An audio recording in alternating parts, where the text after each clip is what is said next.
Even though your dad published his first book at 72, First novel. first Published a few books before that. first novel until he was 72, why did Dad identify himself as a writer even though he had a 9-to-5 job supporting the family?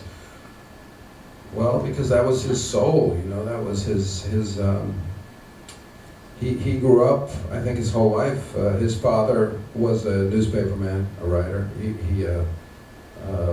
Moishe Duchovny worked for the Forward, which was a Yiddish language daily newspaper in New York City.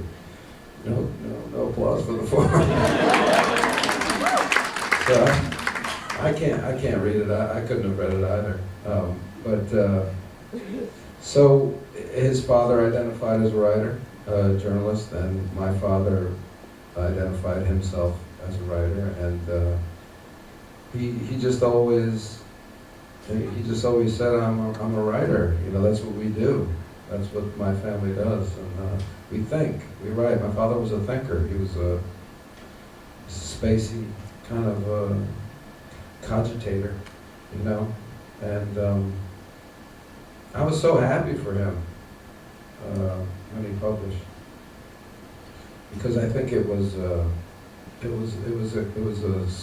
circle that completed, and I think if he died before that, it would have been tragic for him, and I think he was very proud, and I know that I was very proud of him, if I can say that without sounding condescending, but it was beautiful and inspiring that a man could publish a first novel at 72 and be like a hot young novelist at 72, and I just loved it, and I thought it was a great book too. It was called Coney, and it was reviewed very well in Times, and that was my dad. Never too late to get started. No, I mean it's an interesting thing. You know, on the one hand, you could say, "Oh, the vanity," but on the other, I say, "Oh, the persistence," and "Oh, the belief." And I tell it to my kids. I